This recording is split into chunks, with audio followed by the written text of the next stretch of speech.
At the very beginning, I want to say that as we discuss this, I think we need to segment the marketplace. So we need to remember that there's not just one whole market for wine. What we're talking about, probably most of the time in this session, will be the top end, the high end. People, we'll be talking about the involved consumers, consumers who like to read about wine, who like choosing about wine, who have an interest in wine.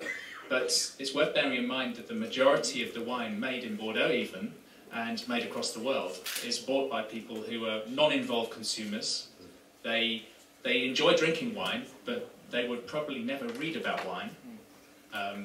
They would merely buy the wines that are available to them in restaurants and shops. So what they're going to be doing is to reach them, distribution is the key.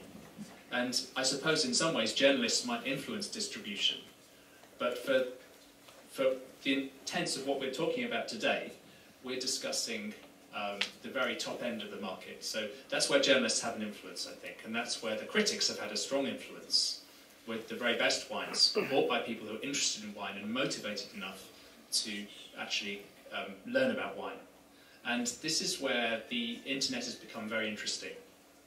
When I started drinking wine in the mid-1990s, I was interested in it, but what really hooked me into wine was the fact that I could go online. This is when the internet was just starting in the late 90s. I could discuss and learn about wine with people on bulletin boards, discussion boards, and obviously now we have Facebook and Twitter and social media as well.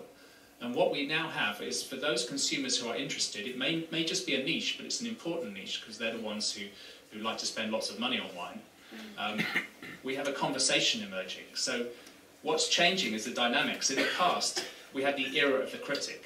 So the era where a very influential critic or wine writers would speak from a position of expertise down to the consumer, and it would be a one-way transmission of information. What's emerging now is that involved consumers expect to have a conversation. They expect to have a conversation with journalists, they expect to have conversations with the wine producers themselves, with retailers even.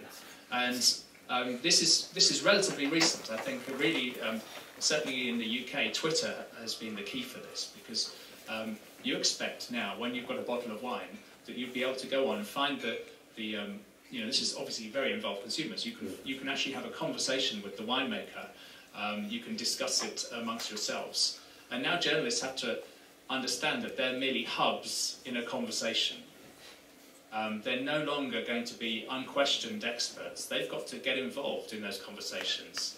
And they'll often be criticised, and I think this is another important thing from a journalist's perspective. If I make an opinion, there may be some people who don't like my opinion. They will come back and maybe they'll criticise me. Maybe my colleagues will criticise me.